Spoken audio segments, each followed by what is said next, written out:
नमस्कार मित्रांनो. आज आपण पाहणार आहोत इयत्ता चौथीच्या मराठी बालभारती पुस्तकातील धडा वीरांगना. हैदराबादच्या स्वातंत्र्य लढ्यात अनेक पराक्रमी वीर धारतीर्थी पडले. अशा पराक्रमी व्यक्तींच्या नामावलीत गोदावरीबाई टेके यांचे नाव प्रामुख्याने घ्यावे लागेल. उस्मानाबाद जिल्ह्यातील ईट हे गोदावरीबाईंचे लहानसे गाव.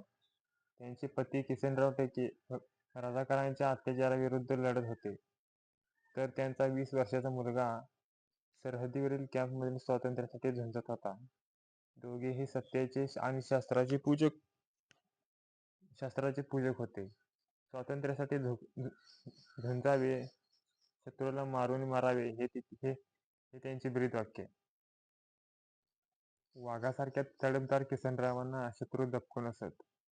भूम व कळंब तालुक्यातील रजाकार तर सतत त्यांच्या मागावर असत, पण किसनराव त्यांना दाद लागून देत नसत. एकदा निशस्त्र किसनरावांना रजाकारांनी अचानक घेरले. दुरूनच त्यांच्यावर गोळ्या झाडल्या. किसनराव ठार झाले.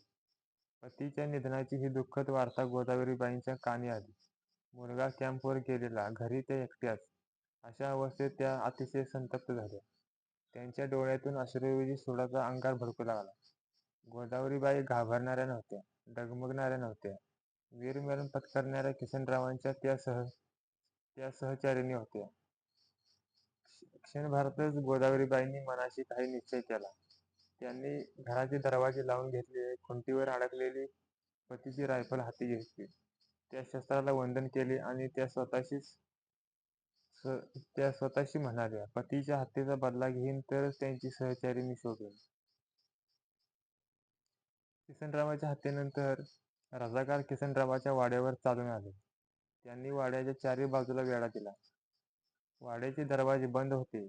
दरवाजा फोडून आत घुसण्यासाठी रजाकार पुढे सरसावले. तेव्हा हातात रायफल घेऊन सावधपणे उभ्या असलेल्या गोदावरीबाईंनी खिडकीतून नेम धरला. धाडकन बार उडाला. त्यानंतर एक रोहिला उडून खाली कोसळला. तो संपला. गोदावरीबाईंनी पतीच्या हत्येचा बदला घेतला. रजाकारात भयाची लाट पसरली. वाघिणीने झडप घालून एका रोहिल्याचा फडशा पाडला. इतक्यात दुसरी गोळी सू सू करत आली. रजाकार सैरावैरा पळू लागले. शेवटी त्यांनी घर पेटवायचे ठरवले. एका स्त्रीसमोर मात्र चालेना म्हणून तिने घरच पेटवून देणे ही मात काय शौर्याची कामगिरी झाली का? रजाकारांनी वाड्यास आग लावली. गोदावरीबाई वाड्यात कोंडल्या गेल्या. धुराचे लोट निघू लागले. वाड्यातून गोळ्या सुसाट होत्या. आग वाढत चालली होती, पण गोदावरीबाईंना त्याची तमा नव्हती. आपण जळून जाऊ याचे त्यांना भय नव्हते.